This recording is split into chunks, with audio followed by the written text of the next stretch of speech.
그날은 새벽 3시였어요.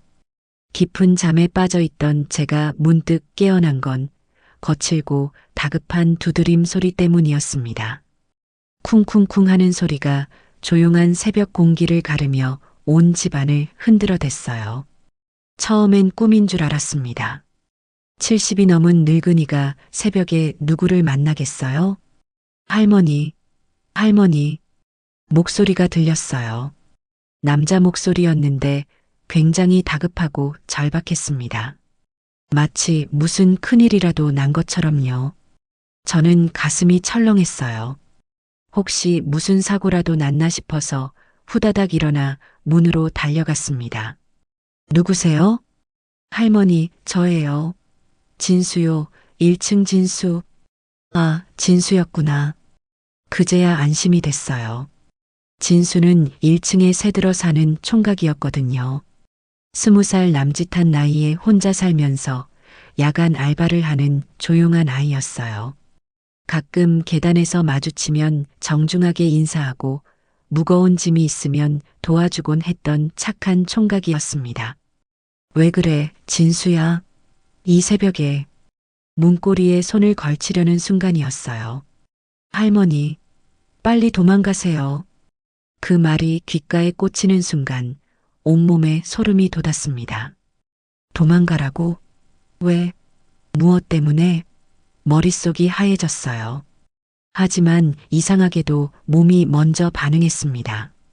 손이 저절로 움직여서 현관문 빗장을 풀고 있었어요. 문을 열자 진수의 창백한 얼굴이 보였습니다. 평소와는 완전히 다른 모습이었어요. 눈이 동그랗게 커져 있고 이마에는 식은 땀이 송글송글 맺혀 있었습니다. 숨을 헐떡이며 제 손목을 잡더니 이렇게 말했어요. 지금 당장, 빨리요.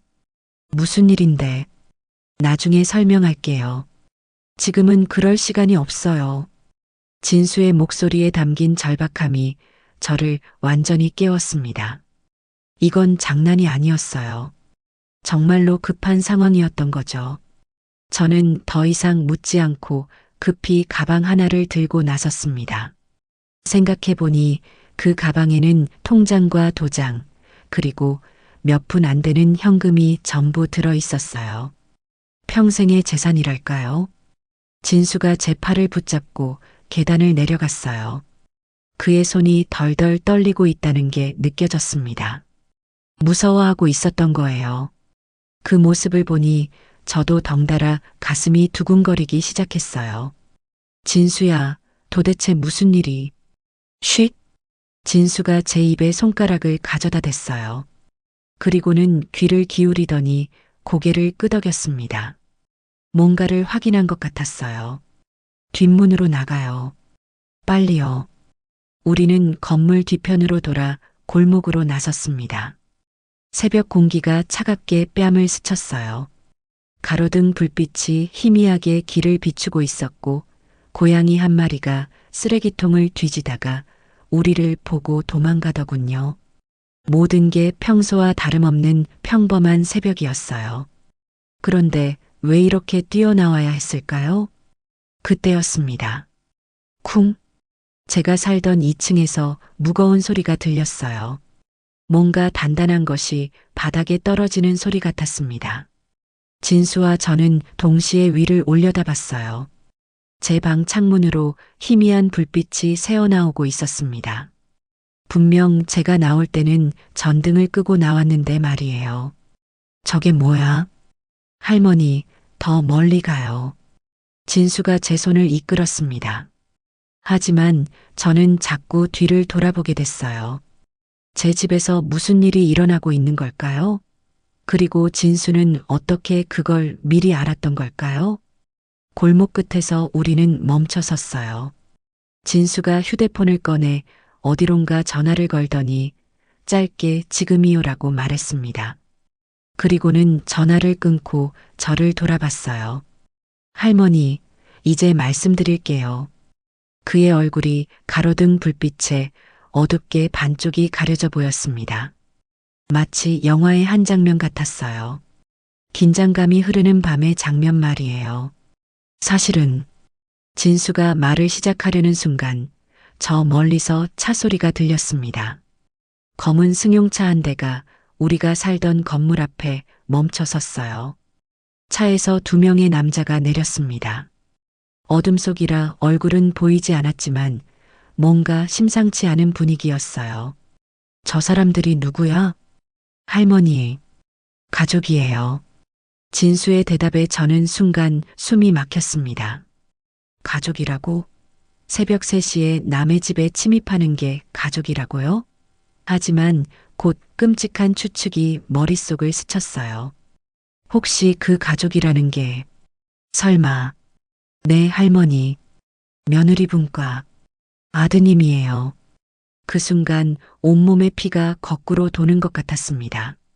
미란이와 준호가 새벽에 제 집에 왔다고요? 그것도 이렇게 몰래? 갑자기 지난 몇 달간의 일들이 파노라마처럼 떠올랐어요. 며느리가 자꾸 요양원 이야기를 꺼냈던 것, 아들이 전화도 받지 않았던 것, 그리고 무엇보다 진수가 저한테 이상한 질문들을 했던 것까지. 진수야, 너는 어떻게 해? 할머니, 일단 안전한 곳으로 가요. 가면서 천천히 말씀드릴게요. 우리는 24시간 찜질방 쪽으로 걸어갔습니다. 뒤돌아보니 제 집 2층 창문에 여전히 불이 켜져 있었어요. 저 안에서 지금 무슨 일이 벌어지고 있는 걸까요? 그리고 만약 제가 그 방에 그대로 있었다면 상상만 해도 등골이 서늘해졌습니다. 새벽 바람이 불어와 제 잠옷자락을 흔들었어요. 차갑고 날카로운 바람이었지만 그 바람이 저를 살려준 건지도 모르겠어요. 만약 진수가 깨워주지 않았다면 저는 지금 어떻게 됐을까요? 할머니, 괜찮으세요? 진수가 걱정스럽게 물었어요. 그제야 제가 부들부들 떨고 있다는 걸 깨달았습니다. 무서움 때문만이 아니었어요. 분노 때문이기도 했죠. 제가 10달 동안 뱃속에 품고 키운 아들이 제가 며느리라고 부르며 사랑했던 여자가 저를 이렇게 대한다는 사실에 가슴이 미어졌어요. 하지만 동시에 다행이라는 생각도 들었습니다. 진수라는 천사 같은 총각 덕분에 목숨을 구했으니까요. 만약 이 아이가 없었다면 저는 지금쯤 고마워, 진수야. 제가 떨리는 목소리로 말하자 진수가 씁쓸하게 웃었어요.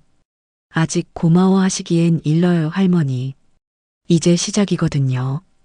그 말이 무슨 뜻인지 물어보려던 찰나 찜질방에 도착했습니다. 따뜻한 불빛이 새어나오는 입구를 보니 비로소 안심이 됐어요. 살았구나 하는 생각이 들었습니다.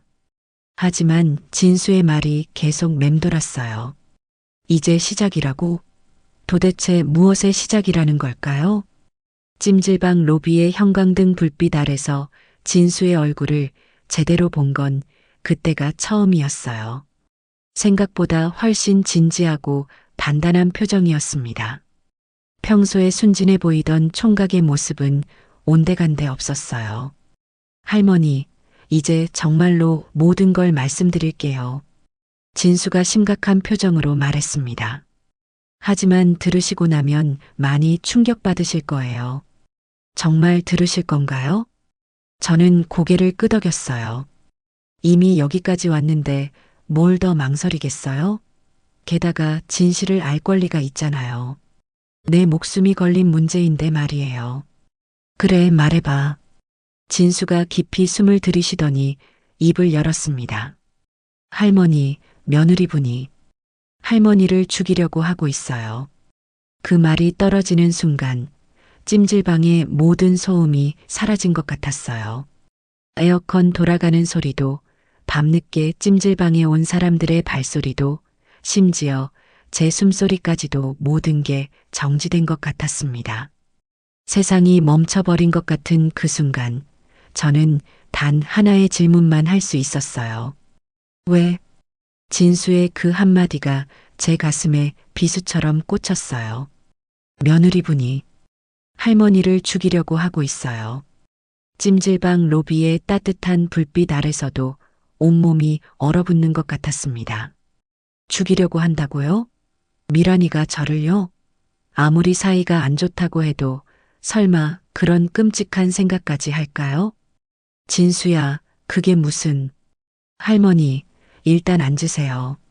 진수가 제 팔을 부축해서 로비 한쪽 소파에 앉혔어요. 제 다리가 후들후들 떨리고 있다는 걸 그때 깨달았습니다. 충격이 너무 컸던 거죠. 천천히 말씀드릴게요. 하지만 그 전에 먼저 할머니의 이야기부터 들어야겠어요. 진수가 조심스럽게 말했어요. 며느리 분과 언제부터 사이가 안 좋으셨나요? 그 질문을 받고 보니 참 복잡한 심정이 들었어요. 언제부터였을까요? 처음엔 정말 좋았거든요. 미란이를 처음 만났을 때는 이런 예쁘고 착한 며느리를 어디서 데려왔나 싶을 정도였으니까요. 처음엔 아니었어. 제가 중얼거리듯 말했어요. 그러자 마치 댐이 터진 것처럼 지난 일들이 쏟아져 나오기 시작했습니다. 미란이를 처음 본 건 5년 전이었어요. 그때를 떠올리니 마음이 복잡해졌습니다. 준호가 데려왔을 때 정말 반가웠거든요. 35이 된 아들이 워낙 일만 하느라 결혼 생각을 안 해서 제가 얼마나 걱정했는지 모르거든요. 그날이 생각났습니다. 따뜻한 봄날이었는데 미란이가 하얀 원피스를 입고 와서 정중하게 인사하더라고요. 어머님, 안녕하세요. 준호 씨로부터 많은 이야기 들었어요. 목소리도 부드럽고 예뻤어요. 첫인상이 너무 좋았었어요. 예쁘기도 했지만 예의도 바르고 무엇보다 준호를 바라보는 눈빛이 진짜 사랑하는 사람을 보는 눈이었거든요. 진수가 고개를 끄덕이며 들어주고 있었어요. 그런데 이상하게도 그 아이 표정이 점점 어두워지는 것 같았습니다. 그래서 결혼 준비도 제가 발벗고 나섰었어요. 혼수며 예물이며 신혼집 마련하는 것까지. 제가 평생 모은 돈을 거의 다 썼다고 봐야죠. 당시 제 통장에 있던 3억 원을 거의 다 털어서 준호네 신혼집을 장만해줬어요. 강남 아파트는 아니었지만 그래도 30평대 깔끔한 집이었거든요. 미란이가 어머님 덕분에 너무 좋은 집에서 신혼생활 시작하게 돼서 감사해요라고 말할 때 정말 뿌듯했어요. 그런데 결혼하고 나서부터 조금씩 달라지기 시작했어요. 처음엔 아주 작은 것들이었어요. 명절에 와서 어머님, 이건 요즘 젊은 사람들은 안 해요라고 하면서 제가 준비한 차례상에 이것저것 트집을 잡더라고요. 처음엔 요즘 젊은 사람들은 다 그런가 보다 했는데 시간이 지날수록 심해졌어요. 그 다음엔 아예 명절에 안 오더라고요. 핑계는 항상 있었어요. 미란이 집 부모님이 아프시다거나 미란이가 회사 일이 바쁘다거나. 그래도 참았어요. 며느리 입장에서도 힘들 수 있다고 생각했거든요. 요즘 젊은 사람들은 다 그런 거라고, 준호가 행복하면 그만이라고 스스로를 달랬죠. 그런데 작년에 준호 아버지가 돌아가시고 나서부터는 정말 노골적으로 변했어요. 남편이 암으로 세상을 떠났을 때 미란이가 한 말이 지금도 생생해요. 어머님, 이제 혼자 사시기 힘드시죠? 우리랑 같이 사시는 게 어때요? 그때는 정말 고마웠어요. 혼자 남겨진 게 막막했거든요. 하지만 같이 산지 한 달도 안 돼서 후회하기 시작했어요. 미란이는 제가 하는 모든 일에 간섭했어요. 요리하는 것부터 시작해서 TV 보는 것, 친구들 만나는 것까지. 어머님, 그 반찬은 짜요. 어머님, 그 프로그램 너무 시끄러워요. 어머님, 요즘 코로나 때문에 밖에 나가시면 안 돼요. 급기야는 제가 30년 동안 운영했던 한정식집까지 정리하라고 하더라고요.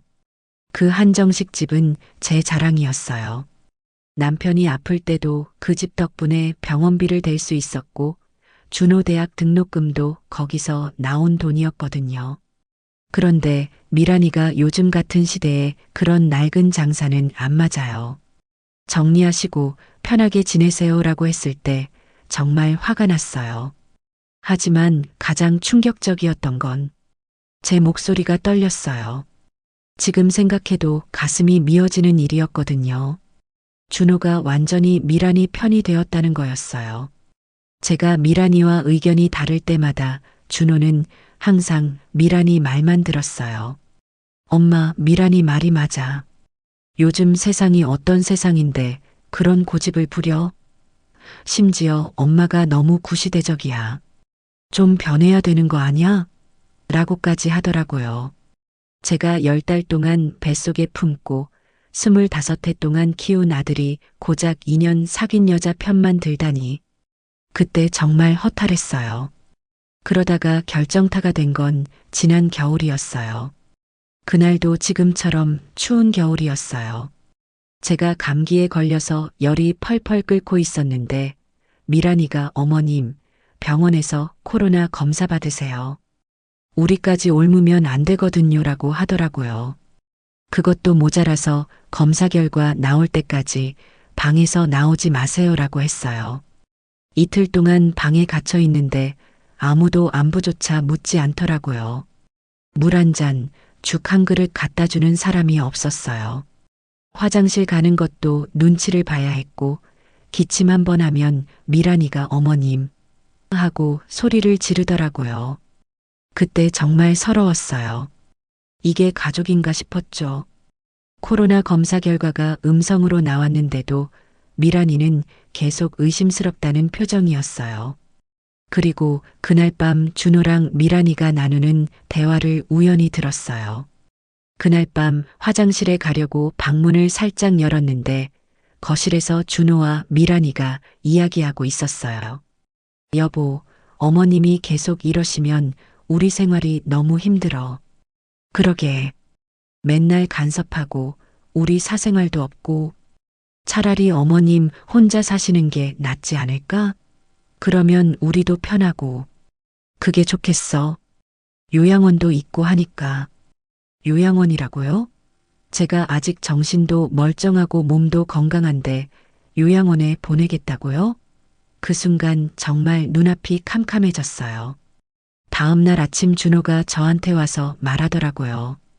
엄마, 우리 잠깐 떨어져서 살아보는 게 어때? 정중한 말투였지만 결국 쫓아내겠다는 뜻이었어요.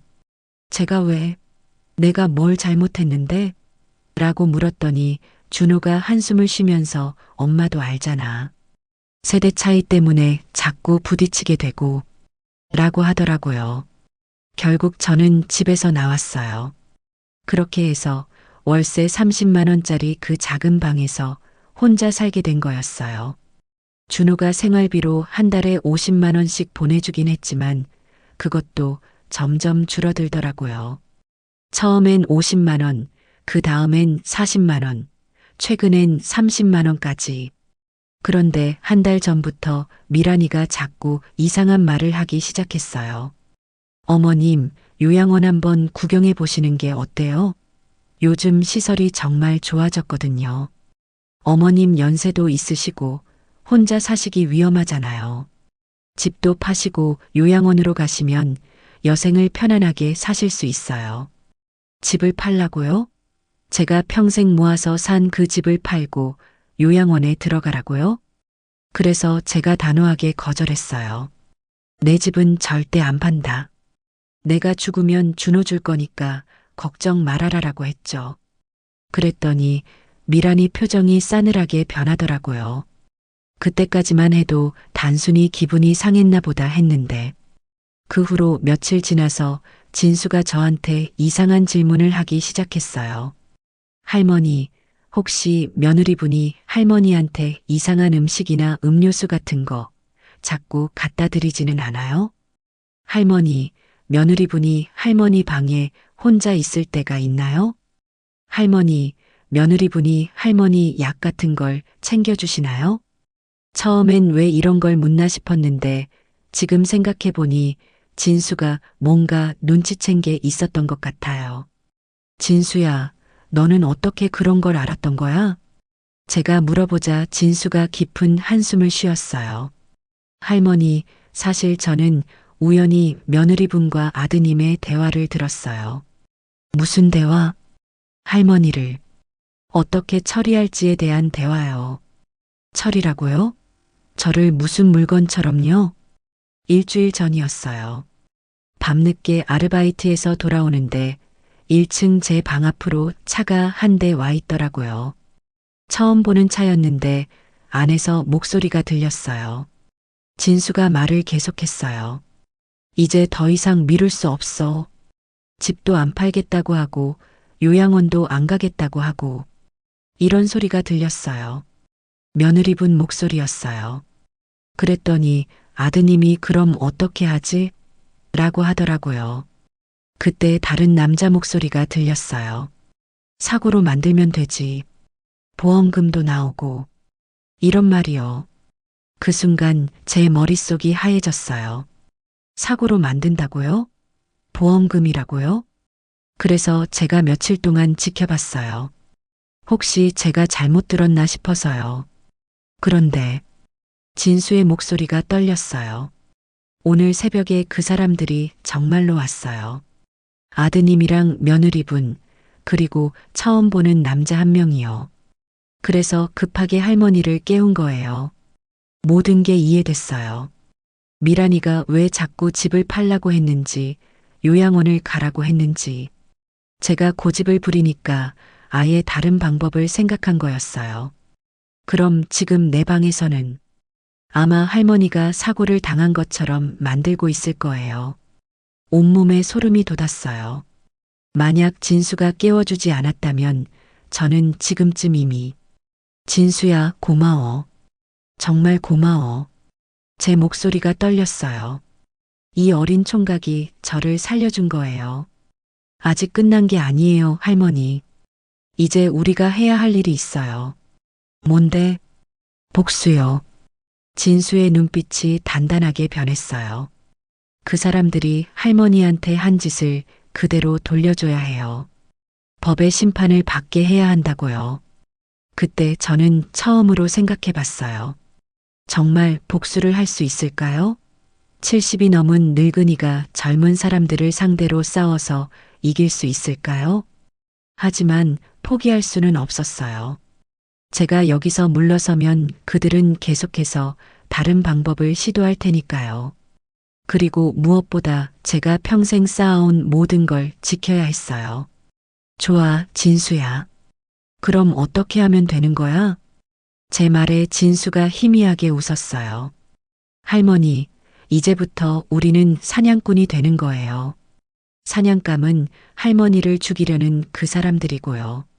새벽 4시 찜질방 로비에서 70이 넘은 할머니와 20살 총각이 복수를 계획하고 있다니. 생각해보면 정말 웃긴 그림이었어요. 하지만 저는 진지했어요. 제 목숨을 노리는 사람들에게 가만히 당하고만 있을 수는 없었거든요. 그럼 내일부터 시작하자. 제가 말했을 때 진수가 고개를 끄덕였어요. 네, 할머니. 내일부터 진짜 시작이에요. 새벽 5시가 되어서야 찜질방이 조용해졌어요. 밤새 사람들이 드나들던 로비도 이제 한산해졌고 멀리서 청소하는 아줌마의 걸레질 소리만 들려왔습니다. 진수와 저는 구석진 소파에 앉아서 지난 몇 시간 동안 일어난 일들을 정리하고 있었어요. 할머니, 이제 정확히 알아야 할 게 있어요. 진수가 진지한 표정으로 말했습니다. 새벽 내내 이야기하면서 이 총각의 진짜 모습을 조금씩 알게 되었어요. 처음 생각했던 것보다 훨씬 침착하고 영리한 아이였습니다. 뭔데? 며느리분이 정확히 언제부터 이런 계획을 세웠는지, 그리고 누가 도와주고 있는지 알아야 해요. 맞는 말이었어요. 지금까지는 그냥 미란이가 저를 싫어한다고만 생각했는데, 실제로는 치밀하게 계획된 범죄였던 거죠. 그런데 진수야, 넌 어떻게 그런 대화를 우연히 듣게 된 거야? 너무 우연치고는. 제 질문에 진수가 잠시 머뭇거렸어요. 뭔가 숨기고 있다는 느낌이 들었습니다. 사실은 할머니한테 말씀 안 드린 게 하나 더 있어요. 뭔데? 저 사실 탐정이에요. 뭐라고요? 탐정이라고요? 20살짜리가 무슨 탐정이야? 정식 탐정은 아니고 탐정 사무소에서 일하는 조수예요. 제 형이 탐정 일을 하거든요. 그제야 이해가 되기 시작했어요. 진수가 왜 그렇게 상황을 정확히 파악하고 있었는지, 왜 미리 위험을 감지할 수 있었는지 말이에요. 그럼 처음부터 나를. 아니에요, 할머니. 처음엔 정말 우연이었어요. 진수가 급하게 손을 저었습니다. 저희 탐정 사무소에서 다른 사건을 조사하고 있었는데 그 과정에서 우연히 며느리분 이름이 나온 거예요. 무슨 사건인데? 보험 사기 사건이었어요. 그 말을 듣는 순간 온몸에 소름이 돋았어요. 보험 사기라고요? 며느리분이 이미 다른 사람들한테도 비슷한 짓을 했다는 뜻이야? 진수가 무겁게 고개를 끄덕였어요. 네. 그것도 한두 번이 아니에요. 진수가 휴대폰을 꺼내더니 뭔가를 보여줬어요.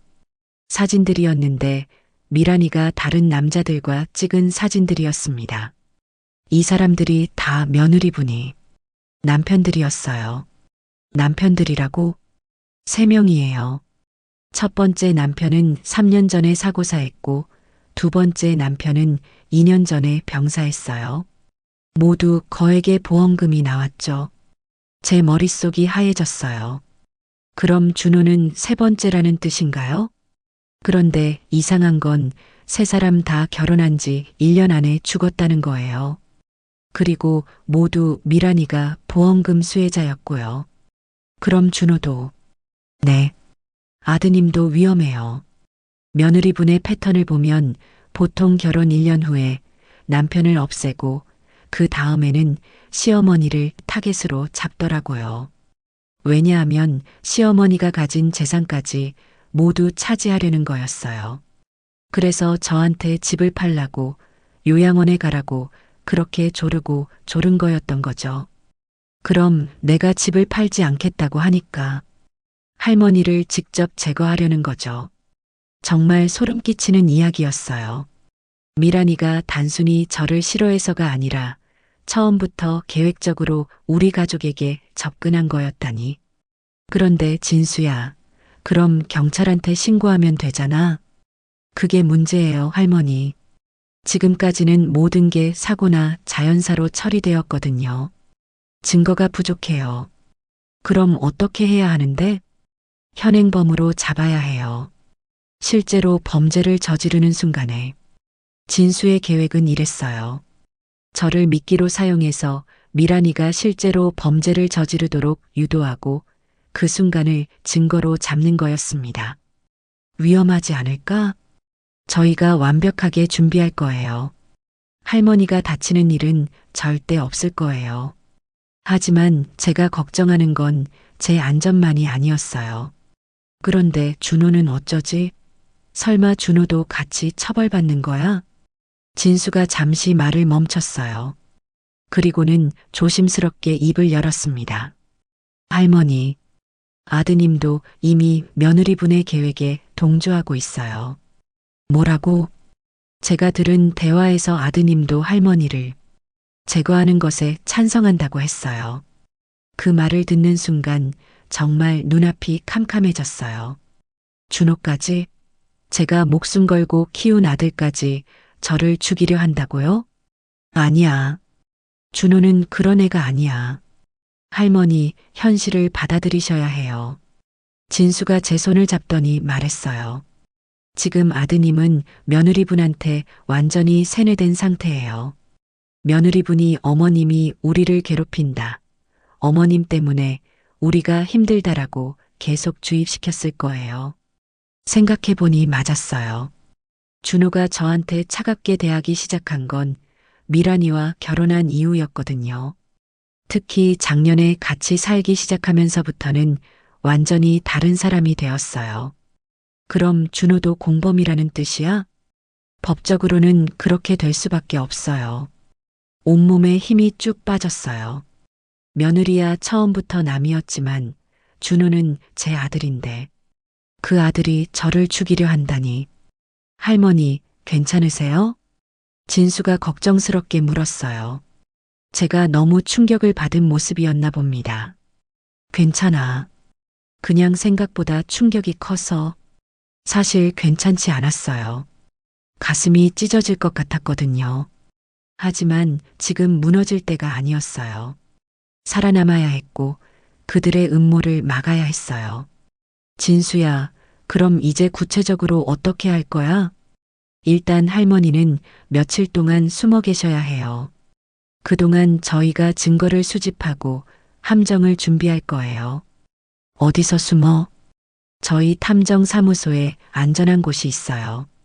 거기서 지내시면 돼요. 진수가 일어나면서 말했어요. 그리고 할머니, 한 가지 약속해 주셔야 해요. 뭔데? 절대로 혼자 행동하지 마세요. 며느리분은 지금 할머니가 죽었다고 생각하고 있을 거예요.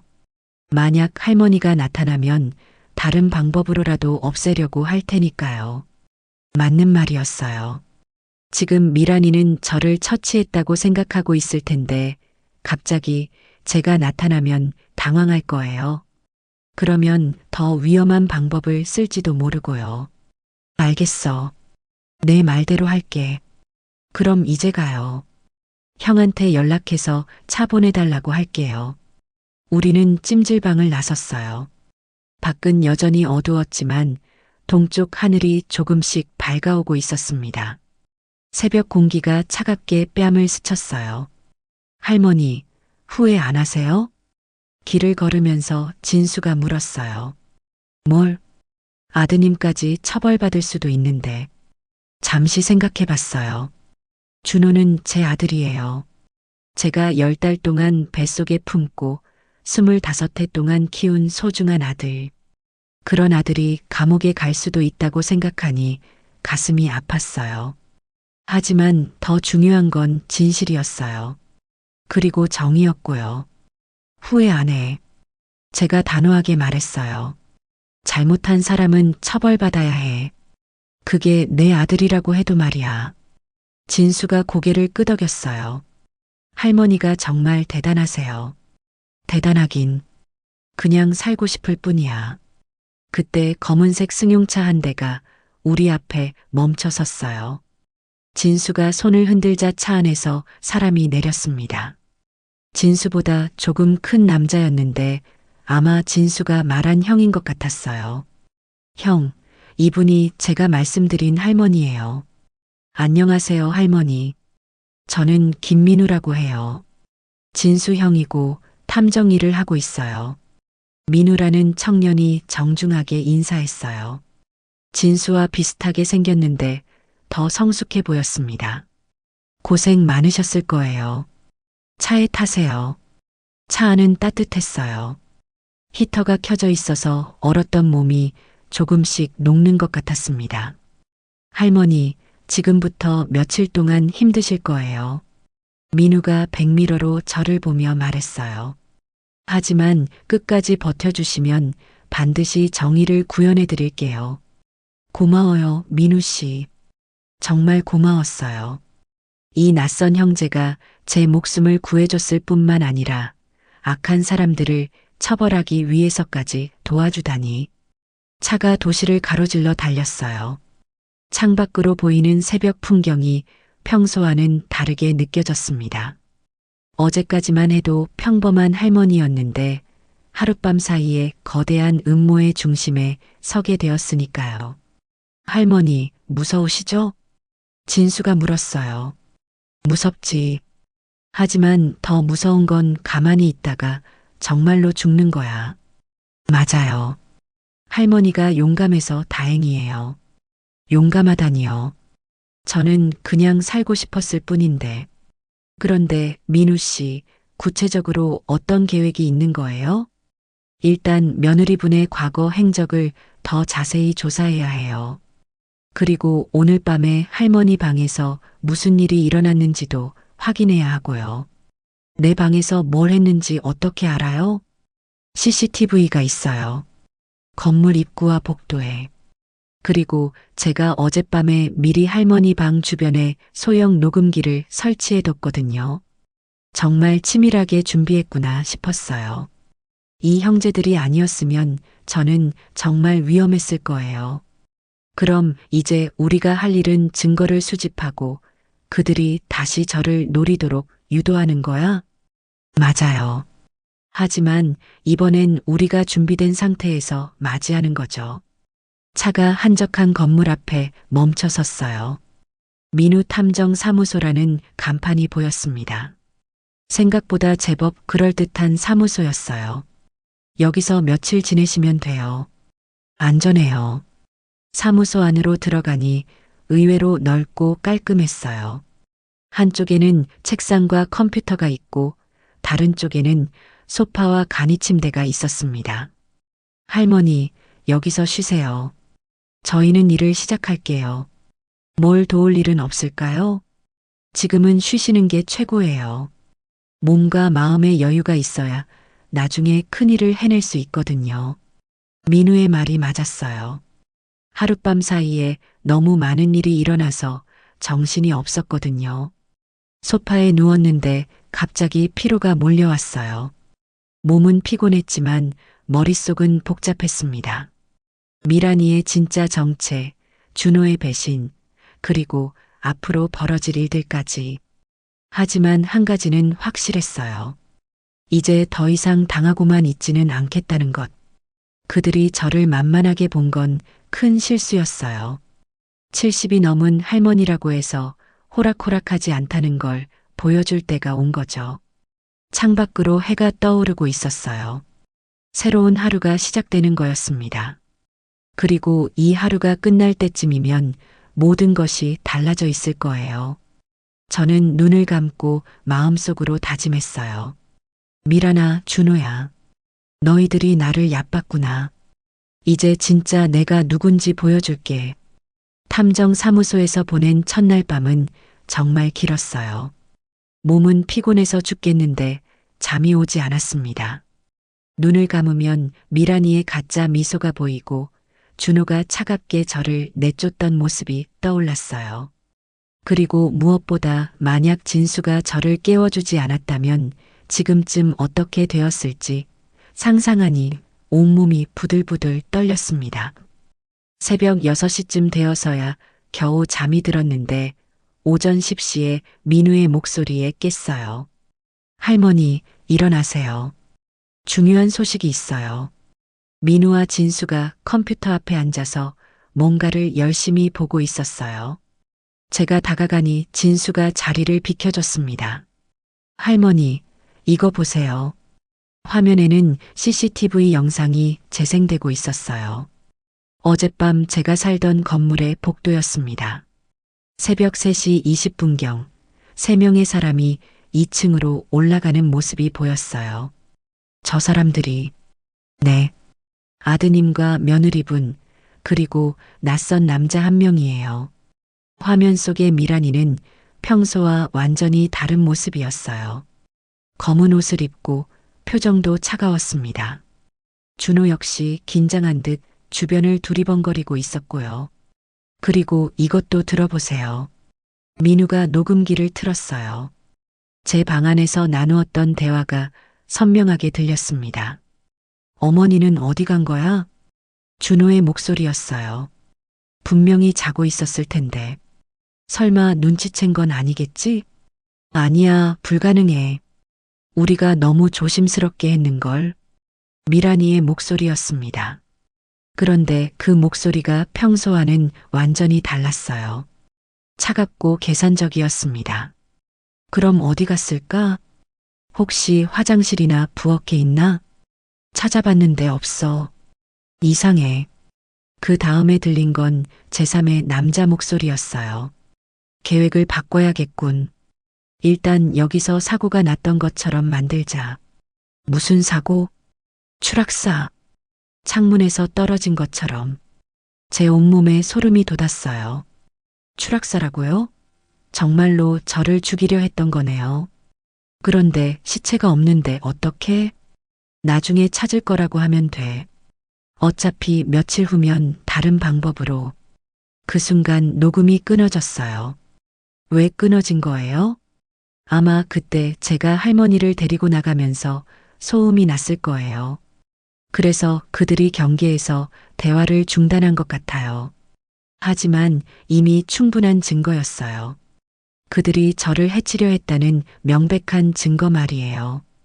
이제 경찰에 신고할 수 있는 거 아니에요?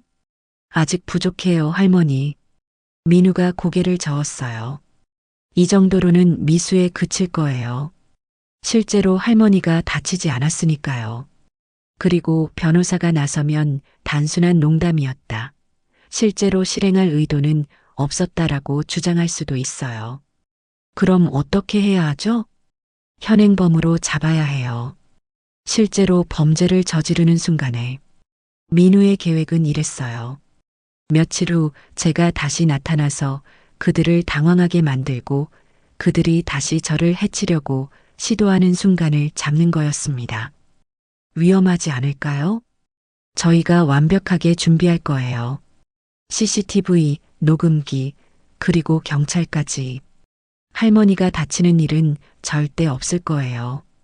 그런데 어떻게 그들이 다시 저를 노리도록 만들 거예요? 할머니가 살아있다는 걸 알려주면 돼요. 그럼 그들은 당황해서 반드시 움직일 거예요.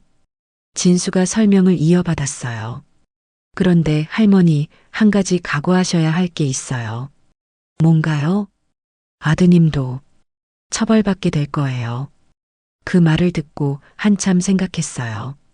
준호는 제 아들이에요. 하지만 그 아들이 저를 죽이려 했다는 사실도 변하지 않고요. 괜찮아요. 잘못한 건 잘못한 거니까. 정말 후회 안 하실 거예요? 후회요? 오히려 다행이에요. 제 대답에 민우와 진수가 놀란 표정을 지었어요. 이제서야 준호가 어떤 아이인지 제대로 알게 됐거든요. 평생 착한 아들이라고 생각했는데 사실은 제 재산만 노리고 있었던 거네요. 사실 마음이 아프지 않다면 거짓말이에요. 하지만 분노가 더 컸습니다. 어떻게 자식이 어미를 죽이려 할 수 있어요? 그럼 이제 구체적인 계획을 세워봐요. 민우가 종이를 꺼내더니 뭔가를 적기 시작했어요. 일단 할머니가 다시 나타나는 방법부터 정해야 해요. 어떻게요? 가장 자연스러운 건 할머니가 친구 댁에서 지냈다고 하는 거예요. 그래서 오늘 집에 돌아왔는데 방이 어수선해져 있어서 이상했다고. 그럼 그들이 의심하지 않을까요? 의심하겠지만 확신할 수는 없을 거예요. 설마 자기들의 계획이 발각되었을 거라고는 생각 못할 테니까요. 진수가 덧붙였어요. 그리고 할머니가 살아있다는 걸 확인하는 순간 그들은 반드시 다음 계획을 세울 거예요. 다음 계획? 더 확실한 방법으로 할머니를 제거하려고 할 거예요. 이번엔 실패할 수 없다고 생각할 테니까. 민우가 계속 설명했어요. 그때가 우리가 기다리는 순간이에요. 그들이 실제로 행동하는 순간을 잡는 거죠. 구체적으로 어떤 방법을 쓸까요? 여러 가지가 있겠지만 가장 가능성이 높은 건 독이에요. 독이라고요? 음식이나 음료에 독을 탄 다음에 할머니한테 드리게 할 거예요. 그럼 자연사처럼 보이니까요. 그럼 제가 정말로 그걸 마셔야 하는 건가요? 아니에요. 저희가 미리 준비한 가짜 음료로 바꿔치기 할 거예요. 진수가 가방에서 뭔가를 꺼냈어요. 작은 병이었는데 안에 투명한 액체가 들어 있었습니다. 이게 뭐예요? 무해한 물이에요. 하지만 색깔과 맛을 조절해서 어떤 음료와도 똑같이 만들 수 있어요. 정말 치밀하게 준비했구나 싶었어요. 그런데 언제쯤 실행할 거예요? 내일 저녁이 적당할 것 같아요. 민우가 달력을 보며 말했어요. 오늘 하루는 할머니가 나타났다는 소식을 퍼뜨리고 그들이 당황하도록 만드는 시간이고요. 내일 저녁쯤 되면 그들이 행동에 나설 거예요. 어떻게 소식을 퍼뜨릴 거예요? 간단해요. 할머니가 아는 사람들한테 전화하시면 돼요. 어젯밤에 친구 집에서 지냈는데 집에 돌아와 보니 이상했다고 하시면서 그럼 그 소식이 미란이한테까지 전해지겠네요. 맞아요. 동네는 좁잖아요. 금방 소문이 날 거예요. 생각해보니 정말 그럴 것 같았어요. 우리 동네는 작은 소문도 금방 퍼지거든요. 좋아요. 그럼 그렇게 해봐요. 할머니, 정말 괜찮으시겠어요? 진수가 걱정스럽게 물었어요. 무서우시지 않아요? 무서워. 하지만 이대로 숨어 살 수는 없잖아. 정말 무서웠어요. 하지만 더 무서운 건 평생 이렇게 도망다니며 사는 거였습니다. 그리고 솔직히 말하면 복수하고 싶어. 제 말에 민우와 진수가 놀란 표정을 지었어요. 복수요? 응. 그 사람들이 나한테 한 짓을 그대로 돌려주고 싶어? 저는 정말 화가 났거든요. 평생을 바쳐서 키운 아들이 정성스럽게 대했던 며느리가 저를 이렇게 배신했다는 게 너무 억울했어요. 할머니가 그렇게 말씀하시니까 더 든든해요. 민우가 웃으며 말했어요. 복수는 차갑게, 정확하게 해야 해요. 감정에 휘둘리면 실수하거든요. 알겠어요. 그날 오후 저는 몇 명의 친구들에게 전화를 걸었어요.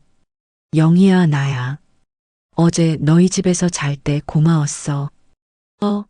정심이 언니 무슨 소리예요? 어제 우리 집에 온 적 없는데요? 아, 그게 사실 복잡한 사정이 있어서 그래. 아무튼 고마웠어. 그런데 집에 돌아와 보니까 방이 좀 어수선해져 있더라고. 어떡해요? 문도 열려 있고 서랍도 뒤져진 것 같고 혹시 도둑이 든 건 아닐까 싶어서. 에이, 그럴 리가요. 빈집털이도 요즘엔 별로 없다던데. 하지만 영희는 분명히 다른 사람들한테 이 이야기를 할 거예요. 정심이가 어젯밤에 집을 비웠는데 도둑이 들었나 보다라고 말이에요. 비슷한 전화를 몇 명 더에게 걸었어요. 모두 비슷한 반응이었고요. 저녁 무렵 진수가 웃으면서 말했어요. 할머니, 벌써 소문이 났어요. 어떻게 알았어? 며느리분이 아는 사람한테 전화했거든요. 시어머니가 어젯밤에 집을 비워서 도둑이 들었나 보다고 하면서 걱정하는 척 하더라고요. 연기까지 완벽하네요. 정말 소름 끼치는 여자였어요. 그럼 이제 그들이 움직이겠네요. 네. 아마 오늘 밤이나 내일 중에는 연락이 올 거예요. 과연 그날 밤 9시쯤 제 휴대폰에 전화가 왔어요. 미란이었습니다. 어머님, 괜찮으세요? 목소리가 걱정으로 가득했어요. 정말 완벽한 연기였습니다. 괜찮아, 미란아. 어젯밤에 어디 계셨어요? 집에 도둑이 들었다던데요? 응, 친구 집에서 잤어. 오랜만에 만나서 이야기하다 보니까 늦어져서. 그런데 정말 도둑이 들었어요? 잘 모르겠어. 방이 좀 어수선했긴 한데 없어진 건 없는 것 같더라고. 그래도 무서우시잖아요. 내일 저희가 가서 확인해 볼게요. 고마워. 전화를 끊고 나니 민우가 엄지손가락을 들어 보였어요. 완벽해요, 할머니. 이제 그들이 움직일 거예요. 언제쯤 올까요? 내일 오후쯤이면 올 거예요. 그리고 민우가 의미심장하게 웃었어요. 그들이 가져올 건 확인차 오는 게 아니라 할머니를 없애기 위한 도구일 거예요. 그 말을 듣고 보니 정말 무서워졌어요. 하지만 이미 돌이킬 수 없는 강을 건넌 거죠. 민우 씨, 정말 안전할까요? 안전해요. 저희가 모든 걸 준비해 놨으니까. 진수가 가방을 열어서 보여줬어요. 안에는 각종 장비들이 들어 있었습니다. 카메라, 녹음기, 심지어 호신용 스프레이까지. 이 모든 걸로 할머니를 지킬 거예요. 그리고 경찰도 연락해 놨어요. 신호만 보내면 즉시 출동할 거예요. 정말 든든했어요. 이 젊은 친구들이 저를 위해서 이렇게까지 해주다니. 고맙습니다. 정말로. 천만에요, 할머니. 내일이면 모든 게 끝날 거예요. 그날 밤도 잠이 오지 않았어요. 하지만 어젯밤과는 달리 두려움보다는 기대감이 더 컸습니다. 내일이면 모든 것이 끝난다. 미란이와 준호의 진짜 모습이 세상에 드러나고 저는 더 이상 숨어 살지 않아도 되는 거죠. 창밖을 보니 별이 유난히 밝게 빛나고 있었어요. 마치 내일의 승리를 미리 축하해 주는 것 같았습니다. 내일이면 끝이야. 정말 끝. 운명의 날이 밝았어요. 새벽부터 비가 내리기 시작해서 온 세상이 우울하게 보였습니다. 마치 오늘 일어날 일들을 미리 예고하는 것 같았어요. 탐정사무소 창문에 빗방울이 똑똑 떨어지는 소리를 들으며 저는 마지막 점검을 하고 있었습니다. 할머니, 준비 다 되셨어요? 민우가 각종 장비들을 챙기며 물었어요. 소형 카메라, 녹음기, 그리고 만약의 경우를 대비한 호신용 스프레이까지. 네, 됐어요. 하지만 솔직히 말하면 긴장돼서 죽을 것 같았어요. 오늘 오후면 미란이와 준호가 저를 다시 해치려고 올 텐데 정말로 계획대로 될까요? 할머니, 무서우시면 지금이라도 그만두셔도 돼요. 진수가 걱정스럽게 말했어요. 아니야. 해야 해. 이미 여기까지 온 걸 왜 포기해요? 게다가 이 기회를 놓치면 언제 다시 그들을 잡을 수 있을지 모르잖아요. 그럼 마지막으로 한 번 더 확인해 봐요. 민우가 종이를 펼쳤어요. 오후 2시에 할머니가 집으로 돌아가세요. 그리고 3시쯤에 며느리분한테 전화해서 혼자 있으니까 무서우니 와달라고 하시는 거예요. 그럼 그들이 오는 건가요? 네. 분명히 올 거예요. 이번 기회를 놓치면 다음엔 언제 또 기회가 올지 모르니까요. 그래서 그들이 뭘 가져올 거라고 했나요? 아마 독이 들어간 음료나 음식일 거예요. 할머니가 놀라셨으니 기력을 보충하시라면서 드리겠죠. 진수가 설명을 이어받았어요. 그럼 저는 그걸 마시는 척만 하면 되는 거야? 아니에요. 아예 마시지 마세요. 혹시라도 실제로 독이 들어있으면 위험하거든요. 그럼 어떻게 해? 저희가 미리 할머니 집에 숨어 있을 거예요. 그리고 그들이 독을 탄 음료를 가져오는 순간 현장에서 체포하는 거죠. 정말 완벽한 계획 같았어요. 하지만 뭔가 불안한 기분이 들었습니다. 혹시 계획이 틀어지면? 틀어지지 않을 거예요. 저희가 모든 경우의 수를 다 생각해뒀으니까요. 민우가 자신있게 말했어요. 하지만 제 불안함은 쉽게 사라지지 않았습니다. 오후 1시, 드디어 집으로 가는 시간이 됐어요. 할머니, 정말 조심하세요. 그리고 조금이라도 이상하면 즉시 신호 보내세요. 진수가 제 손에 작은 버튼을 쥐어줬어요. 누르면 즉시 그들에게 신호가 가는 비상벨이었습니다. 알겠어. 빗속을 뚫고 집으로 향했어요. 며칠 만에 돌아가는 우리 집이었는데 왠지 낯설게 느껴졌습니다. 이제는 더 이상 안전한 집이 아니라 생사가 결정될 전쟁터 같았어요. 계단을 올라가면서 1층 진수가 살던 방을 보니 이상했어요. 문이 열려 있고 안이 텅 비어 있었습니다. 진수가 이사 간 건가? 그런데 생각해 보니 당연한 거였어요. 진수는 탐정이었고 처음부터 저를 도우려고 일부러 그 방에 있었던 거니까요. 이제 일이 끝나가니까 굳이 그 방에 있을 이유가 없겠죠. 2층 제 방에 들어가니 정말로 어수선했어요. 서랍은 뒤져져 있고 이불도 흐트러져 있었습니다. 그날 밤 그들이 저를 찾으려고 뒤진 흔적이 고스란히 남아 있었어요. 정말로 나를 죽이려고 했구나. 새삼 실감이 났어요. 만약 진수가 없었다면 정말로. 3시 정각 미란이에게 전화를 걸었어요. 미란아, 나야. 어머님, 어떠세요?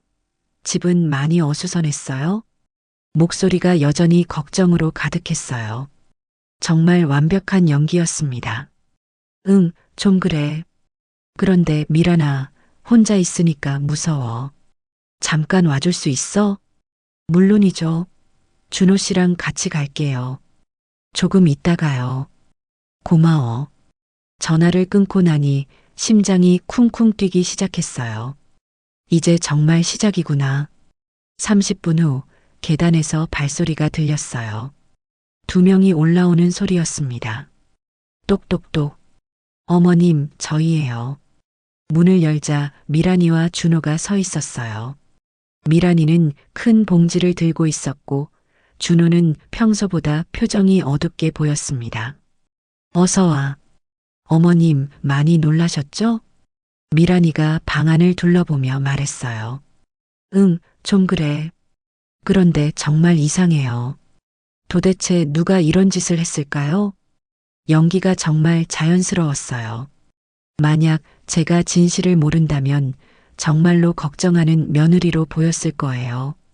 그보다 어머님 기력이 없으실 텐데 이거 드세요. 미란이가 봉지에서 무언가를 꺼냈어요. 작은 병에 들어있는 음료였습니다. 뭔데? 홍삼 음료예요. 몸에 좋거든요. 그 순간 온몸에 소름이 돋았어요. 저게 바로 독이 들어간 음료구나. 고마워. 그런데 잠깐 화장실 좀 다녀올게. 네, 천천히 하세요. 화장실에 가면서 재빨리 비상벨을 눌렀어요. 이제 민우와 진수가 올 거예요. 그런데 화장실에서 나오려는데 이상한 소리가 들렸어요. 정말로 이걸로 끝날까? 준호의 목소리였어요. 당연하지. 이번엔 확실해. 하지만 혹시라도. 혹시는 무슨. 이미 2번이나 성공했는걸.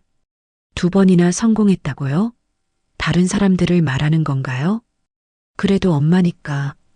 엄마, 지금 와서 그런 소리 해? 이미 우리가 얼마나 고생했는데. 그렇긴 하지만. 자기, 우리 약속 잊었어?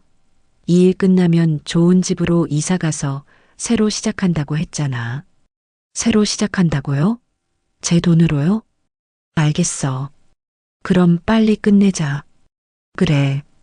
어차피 늙은이 한 명 없어진다고 세상이 바뀌는 것도 아니고. 늙은이 한 명이라고요? 저를 말하는 건가요? 가슴이 미어졌어요. 준호가 정말로 저를 그렇게 생각하고 있었다니. 제가 평생을 바쳐서 키운 아들이 저를 그냥 없어져도 되는 늙은이로 본다니. 화장실에서 나왔어요. 어머님, 괜찮으세요? 얼굴이 안 좋아 보여요. 미란이가 걱정하는 척 했어요. 괜찮아. 그런데 이 음료. 뭐가 들어있는 거야? 홍삼이요. 왜요? 아니야, 그냥. 그런데 이상했어요. 민우와 진수가 왜 안 오는 거죠? 분명히 비상벨을 눌렀는데. 어머님, 빨리 드세요. 차가우면 효과가 떨어져요. 미란이가 재촉하기 시작했어요. 응. 병을 들었는데 손이 떨렸어요. 정말로 이 안에 독이 들어있는 건가요? 어머님, 왜 안 드세요? 준호도 재촉했어요. 그런데 그 목소리에 짜증이 섞여 있었습니다. 그냥, 목이 별로 안 마르네. 몸이 안 좋으실 때일수록 더 챙겨 드셔야죠. 미란이의 목소리가 점점 날카로워지고 있었어요. 그때 문득 깨달았어요. 민우와 진수가 오지 않는 게 아니라 올 수 없는 거구나. 혹시 1층에 있던 진수는 어디 갔어? 제 질문에 미란이와 준호의 표정이 순간 굳어졌어요. 진수요? 누구죠? 1층에 살던 총각이야. 아, 그 사람요? 어제 이사 갔던데요. 거짓말이에요. 진수는 탐정이었고 저를 도우려고 거기 있었던 거니까요. 이상하네. 왜 갑자기? 어머님, 그런 건 나중에 생각하시고 일단 이거부터 드세요. 미란이가 강압적으로 병을 제 입에 갖다 댔어요. 그 순간 알았어요. 뭔가 잘못됐다는 걸. 민우와 진수는 오지 않을 거예요. 그리고 저는 혼자서 이 상황을 해결해야 하는 거예요. 싫어. 제가 병을 밀어냈어요. 어머님, 안 마실 거야. 왜요? 몸에 좋은 건데. 좋은 게 아니잖아. 독이잖아. 그 말이 떨어지자마자 방 안의 분위기가 완전히 바뀌었어요. 미란이의 얼굴에서 가짜 미소가 사라졌고 준호도 당황한 표정을 지었습니다. 어머님, 무슨 소리세요? 다 알고 있어, 미란아. 내가 누군지, 그동안 뭘 했는지 다 알고 있다고. 미란이가 웃었어요. 하지만 이번엔 차가운 웃음이었습니다. 언제부터 알았어요? 며칠 전부터. 그럼 왜 이렇게 덫에 걸린 척했죠? 너희들을 잡기 위해서. 잡는다고요? 할머니 혼자서요? 미란이의 웃음소리가 더 커졌어요. 도와줄 사람들이 있어. 설마 그 진수랑 민우 말하는 거예요? 그 이름들을 어떻게 알죠? 놀랐어요? 우리도 바보가 아니거든요. 준호가 입을 열었어요. 엄마, 우리가 며칠 전부터 감시하고 있었어. 탐정사무소에 들어가는 것도 다 봤고. 뭐라고요? 그리고 오늘 오기 전에 그들을 먼저 처리했어. 처리했다고요? 무슨 소리야? 걱정하지 마세요, 어머님. 곧 그들과 만날 수 있을 거예요. 미란이가 소름 끼치게 웃었어요. 같은 곳에서 말이에요.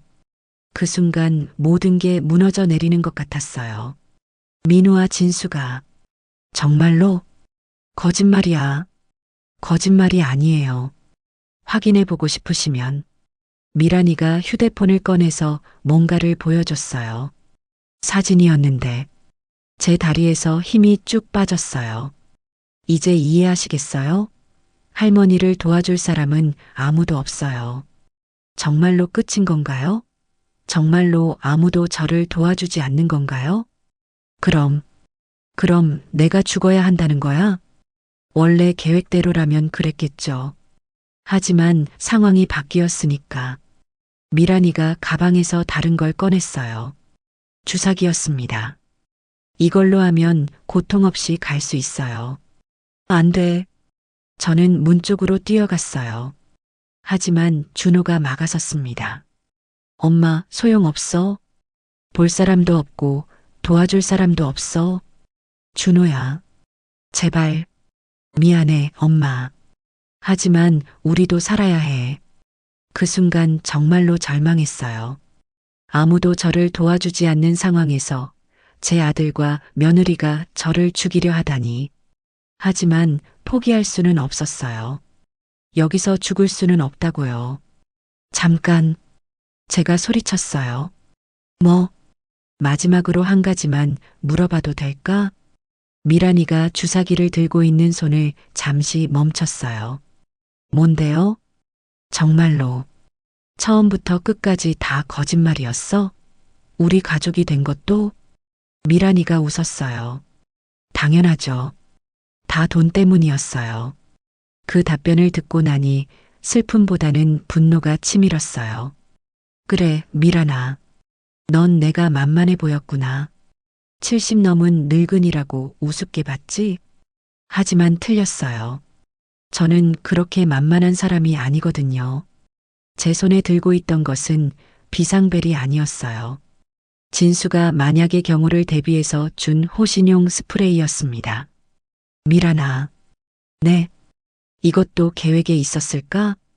제가 스프레이를 뿌리는 순간 미란이가 비명을 질렀어요. 으악. 혼란을 틈타 저는 문으로 뛰어갔어요. 잡아. 준호가 소리쳤지만 이미 늦었어요. 저는 계단을 뛰어내려가고 있었거든요. 계단을 뛰어내려가면서 저는 생각했어요. 정말로 끝인가? 이렇게 도망만 다니다가 결국 잡혀서 죽는 건가? 뒤에서 미란이와 준호의 발소리가 점점 가까워지고 있었어요. 특히 미란이는 스프레이를 맞아서 그런지 계속 욕설을 퍼부어대고 있었습니다. 이 늙은 년이 어디로 도망가는 거야? 늙은 년이라고요? 방금까지 어머님이라고 부르더니 이제 본색을 드러내는군요. 1층에 도착했을 때 저는 잠시 멈춰 섰어요. 진수가 살던 방 문이 열려 있었는데 혹시나 해서 들여다봤습니다. 정말로 텅 비어 있었어요. 하지만 뭔가 이상했어요. 너무 깨끗했거든요. 마치 애초에 아무도 살지 않았던 것처럼. 설마. 그때 뒤에서 미란이의 목소리가 들렸어요. 찾았다. 거기서. 저는 다시 뛰기 시작했어요. 건물 밖으로, 비가 내리는 거리로. 그런데 뛰면서 문득 깨달은 게 있어요. 제가 왜 도망만 다니고 있는 거죠? 잘못한 건 저지들인데 왜 제가 숨어 다녀야 해요? 그래, 이제 그만하자. 저는 뛰는 걸 멈췄어요. 그리고 뒤돌아서서 그들을 기다렸습니다. 왜 멈췄어, 엄마? 준호가 숨을 헐떡이며 물었어요. 더 이상 도망치기 싫어서. 현명한 선택이에요, 어머님. 미란이가 여전히 주사기를 들고 있었어요. 눈이 빨갛게 충혈되어 있는 게 스프레이를 제대로 맞은 것 같았습니다. 그런데 미란아, 궁금한 게 하나 있어. 뭔데요? 민우 씨랑 진수를 정말로 죽였어? 미란이가 웃었어요. 궁금해서 죽겠어요? 응. 그럼 직접 확인해 보시죠. 미란이가 휴대폰을 꺼내서 어디론가 전화를 걸었어요. 예정대로 해주세요. 잠시 후, 저 멀리서 검은 승용차 한 대가 다가왔어요. 차에서 2명의 남자가 내렸는데 뒤에서 누군가를 끌고 나왔습니다. 민우 씨와 진수였어요. 두 사람 모두 손이 뒤로 묶여 있고 입에는 테이프가 붙어 있었습니다. 하지만 다행히 살아 있었어요. 이제 이해하시겠어요? 미란이가 득이양양하게 말했어요. 우리가 얼마나 치밀하게 준비했는지. 그럼 처음부터 다 알고 있었다는 거야? 당연하죠. 어머님이 탐정사무소에 들어가는 것부터 다 보고 있었다니까요. 그럼 우리가 세운 모든 계획이 헛수고였다는 뜻인가요? 그런데 왜 지금까지 가만히 있었어? 재밌으니까요. 재밌다고요? 어머님이 열심히 복수 계획 세우는 게 너무 재밌어서 끝까지 지켜본 거예요. 어차피 결과는 뻔하니까. 정말 악독한 여자였어요. 저희들을 가지고 놀았다는 뜻이잖아요. 그럼 이제 정말 끝인 건가? 그렇죠. 이제 모두 다 같은 곳으로 갈 거예요. 미란이가 주사기를 들고 다가왔어요. 잠깐. 저는 손을 들었어요. 마지막으로 하고 싶은 말이 있어. 뭔데요? 미안해. 뭐가요? 내가 이렇게 될 때까지 모른 척한 것. 미란이가 어이없다는 표정을 지었어요. 지금 와서 그런 소리 해봤자. 아니야. 제가 그의 말을 끊었어요. 내가 미안하다고 한 건 너한테가 아니야. 그럼 누구한테요? 저는 하늘을 올려다봤어요. 우리 남편한테. 아들을 이렇게 못난이로 키워서 미안하다고. 그 순간 준호의 얼굴이 일그러졌어요. 엄마. 그리고 내 자신한테도 미안해. 이런 못된 며느리를 받아들여서. 어머님 닥치세요. 미란이가 소리쳤어요. 이제 그만 조용히. 마지막으로 하나만 더. 너희들한테도 미안해. 우리한테요? 응. 너희들이 이렇게 호락호락하지 않은 나를 만났다고 생각해서. 그 말이 떨어지자마자 주변에서 갑자기 사이렌 소리가 울렸어요. 경찰차들이 사방에서 나타났어요. 1대, 2대, 3대, 무려 5대나 되었습니다. 뭐야? 미란이가 당황해하며 주변을 둘러봤어요. 어떻게 된 거야? 경찰들이 차에서 내려서 저희를 포위했어요. 손들어. 전부 꼼짝 마. 이상해. 어떻게? 미란이가 중얼거렸어요. 궁금해?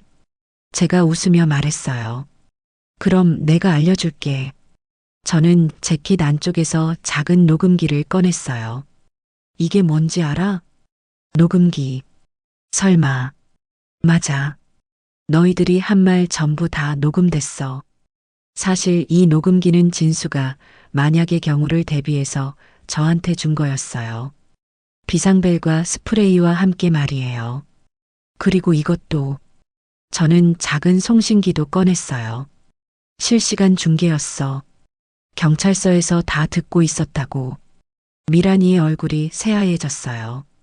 그럼 처음부터 맞아. 내가 연기한 거야. 사실 민우 씨와 진수가 사라진 걸 확인한 순간부터 저는 새로운 계획을 세웠어요. 혼자서라도 그들의 범행을 녹음하고 경찰에게 증거를 제공하는 거였죠. 그런데 어떻게 우리가 그들을 납치한 걸 알았어요? 몰랐어. 하지만 너희들이 뭔가 준비했을 거라고 생각했지. 정말로는 전혀 몰랐어요. 하지만 뭔가 이상하다는 건 느꼈거든요. 그래서 경찰한테 미리 연락해 둔 거야. 혹시라도 위험한 상황이 되면 즉시 출동해 달라고. 언제요? 어젯밤에. 어젯밤 탐정사무소에서 나온 후 저는 바로 경찰서에 갔어요. 그리고 지금까지의 모든 상황을 설명하고 오늘 일어날 일에 대비해 달라고 했죠. 하지만 증거가 없으면 이제 있잖아. 저는 녹음기를 흔들어 보였어요. 너희들이 직접 자백한 거 이거면 충분하지 않을까? 그때 경찰관 한 명이 다가왔어요. 할머니, 괜찮으세요? 네, 괜찮아요. 녹음은 잘 됐나요? 완벽해요. 전부 다 들어있어요. 경찰관이 웃으며 고개를 끄덕였어요. 그럼 이제 이 사람들을 체포하겠습니다. 김미란, 이준호, 당신들은 살인미수 및 협박 혐의로 체포합니다.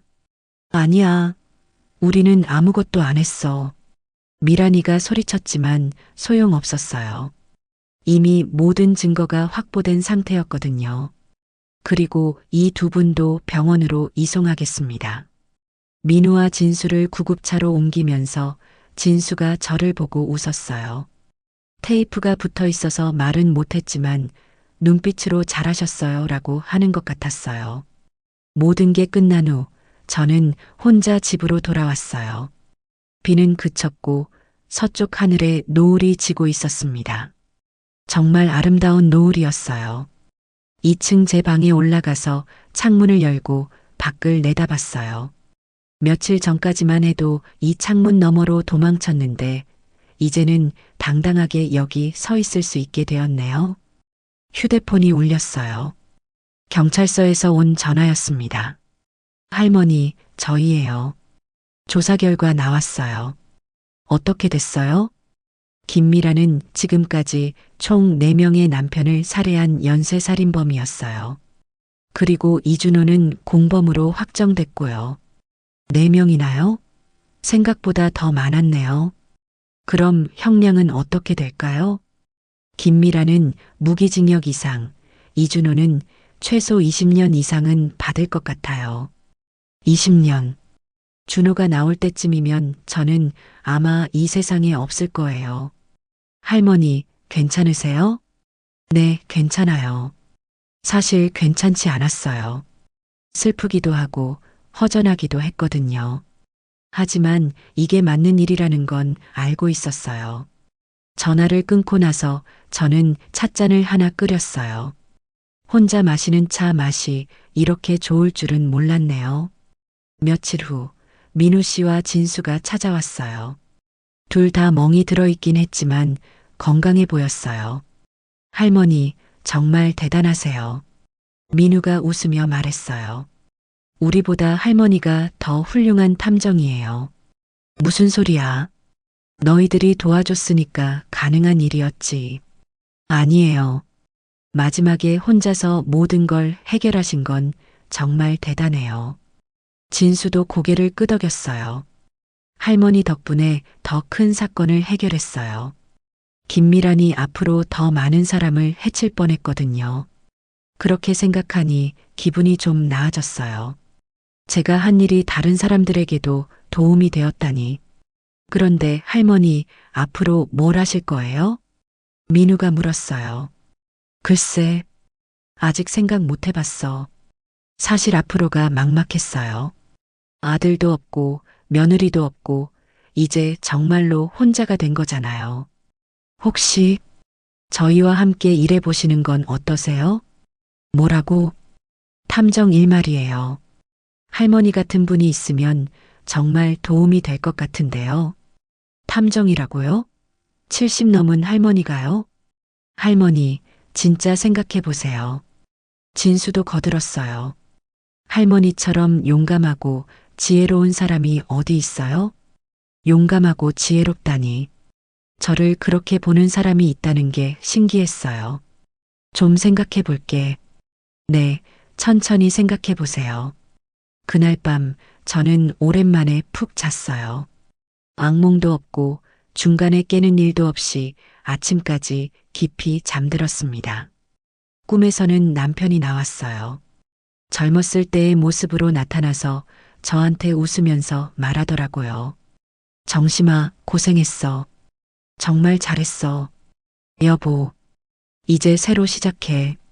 남은 인생을 내가 원하는 대로 살아. 꿈에서 깨고 나니 눈물이 나더라고요. 하지만 슬픈 눈물이 아니라 기쁜 눈물이었어요. 그날 아침 저는 민우에게 전화를 걸었어요. 민우 씨, 저예요. 할머니, 어떻게 된 거예요? 탐정일, 해보고 싶네요. 정말요? 네. 저 같은 할머니를 괴롭히는 나쁜 사람들이 또 있을 텐데, 그런 사람들을 잡고 싶어요. 와, 정말 좋아요, 할머니. 그렇게 해서 저는 새로운 인생을 시작했어요. 70이 넘은 나이에 탐정이 되다니 생각해보면 정말 웃긴 일이죠. 하지만 후회는 없어요. 오히려 이제야 진짜 제 인생을 사는 것 같거든요. 어제는 사기꾼에게 속은 할머니의 의뢰를 받았어요. 내일은 가정폭력을 당하는 여성을 도와줄 예정이고요. 창밖을 보니 봄이 오고 있어요. 새싹들이 돋아나고 꽃들이 피어나고 있습니다. 저도 새로운 봄을 맞은 기분이에요. 비로소 진짜 봄말이에요. 미라나 준호야. 저는 멀리 교도소 방향을 바라보며 중얼거렸어요. 고마워. 너희들 덕분에 내가 누군지 알게 됐어. 그리고 웃었어요. 정말 오랜만에 진심으로 웃는 거였습니다. 이제 저는 더 이상 약한 할머니가 아니에요. 정의를 실현하는 탐정 할머니가 된 거죠. 그리고 이 이야기도 여기서 끝이에요. 하지만 저의 새로운 모험은 이제 막 시작되었답니다. 여러분도 혹시 부당한 일을 당하고 계신다면 포기하지 마세요. 나이가 많든 적든 약하든 강하든 상관없어요. 중요한 건 포기하지 않는 마음이거든요.